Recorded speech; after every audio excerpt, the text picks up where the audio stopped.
Hey everybody, it's Jason Blaha here, and once again it's time for the Q&A, so let's go ahead and get this started. Alright, first question.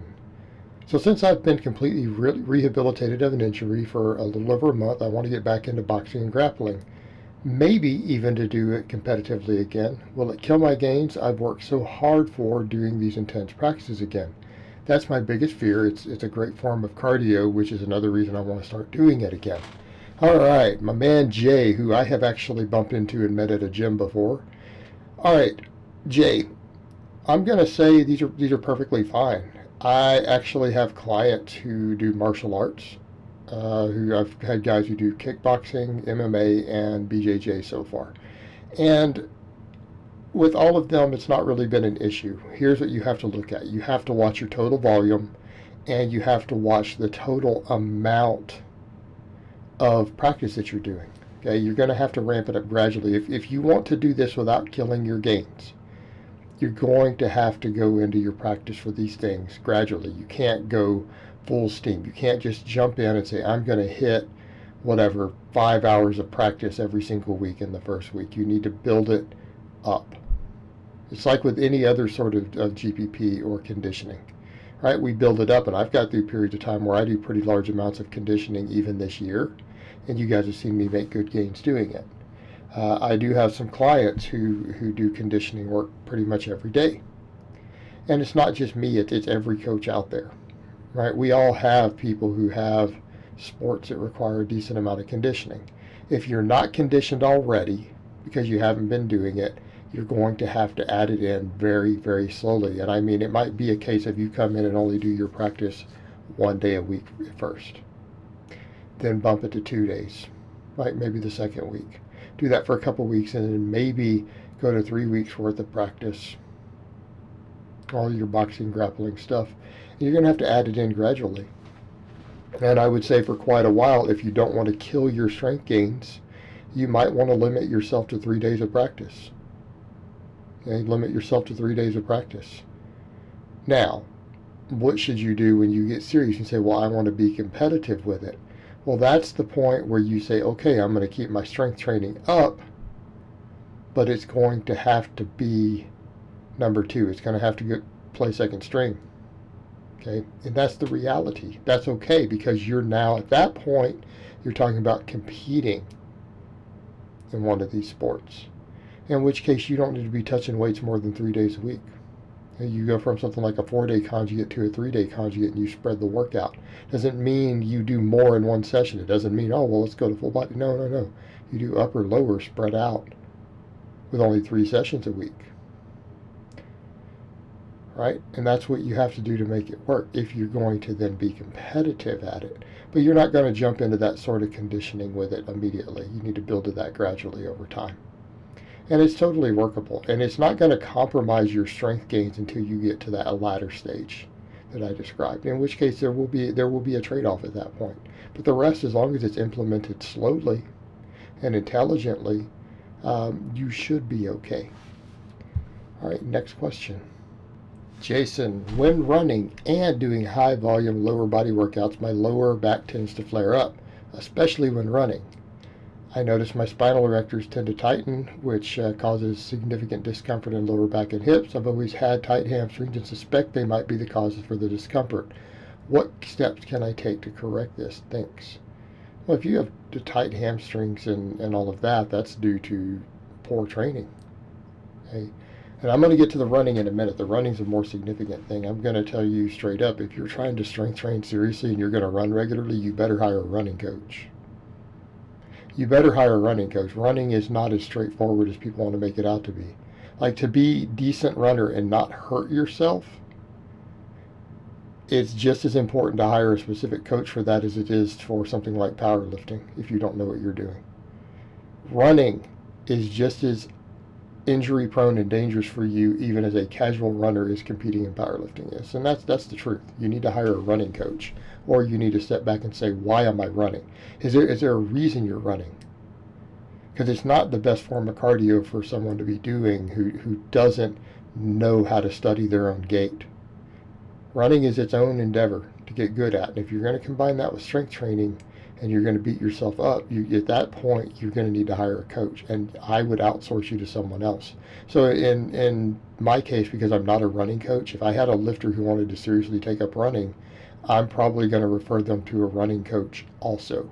They're going to need two coaches. And that's the reality of it. So running will beat you up. So that's the first question I'm asking is if you're getting pain in your low back while doing running, because strength training is not really optional. We should all be strength training. Then I'm going to ask you, is there an actual reason you've chosen running? Do you have a sport-specific need for it, or are you running just because someone told you it's a good form of exercise? Because I don't think that running is ideal, and I don't recommend that people run who do not have a need for it.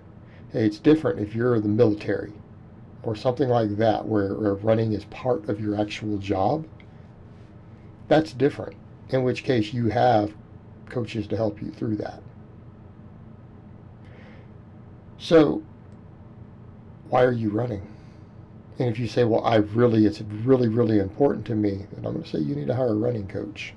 Now, as far as hamstring tightness, are you doing good mornings? Get strong at good mornings, which is a stretch reflex movement for the hamstrings. This will largely resolve any hamstring tightness issues you have. We deal with tightness issues like that in a muscle by training them. It's not little special magical physical therapy exercises you do. It's getting really strong at stretch position movements. Again, good morning. Say, what's your good morning relative to your squat? If your 10 rep max on your good morning is not within 90% of whatever your 10 rep max is on the squat, you can extrapolate this with a calculator. That explains why your hamstrings are tight. You need to fix it, in my opinion. All right, next question. You said size equals strength, and you can't separate those two. So someone who is strong will always be big, and strength is proportionate to size, but this guy can squat over 600 pounds, yet he looks very small for someone that is obviously super strong. What is that? He doesn't look big at all. I've seen bros in the gym doing bro splits, and they all have bigger arms and bodies. Okay, this is what we talk about with you guys watching the silly stuff on the internet and being delusional because of camera angles. Do you really and truly think that the guy with big ripped biceps who weighs 175 pounds that you're seeing on camera on Instagram is bigger than this guy? No, they're not. They're smaller than him. They have less muscle than him. They look big because of camera angles, leanness, pump, and proportions. But if you stand them next to each other, and for those who are unaware, this guy's 100 kilos. Okay? This guy's at my body weight, squatting what I squat. Right? Now, notice he's doing Olympic lifting. Anyone who, and there was a lot of banter, by the way, underneath this guy's comment, and a ton of people chimed in. There's at least 20 responses there. And he doesn't get it. He's a regular poster in the comments section in the Q&As, and he legitimately doesn't get it. This guy is big. And I want you to think about that. You don't think this guy is bigger than say, Nippard? Right? You don't think this guy's bigger than some of the people you're following on YouTube? Really? Because he is. Now, what's going on? Lack of bicep? Well, bicep training is often shunned in weightlifting circles because there are coaches and experts who feel it interferes with some of the competition lifts for them. Therefore, a lot, and I'm not saying all, because there are some Olympic lifters with jacked biceps, a lot of them who don't have biceps. Okay? If biceps is how you measure size, you don't know what you're looking at, because a guy with 21-inch arms isn't carrying 10 pounds of biceps. Hopefully people understand that. The biceps are a very, very, very tiny muscle, and they account for very little of the total muscle on you. So the guy doesn't train biceps. He's at a slightly higher body fat. And you're looking at him in isolation. If you were to go stand this guy next to some of these guys who you admire their physique, you'll understand he is bigger than they are.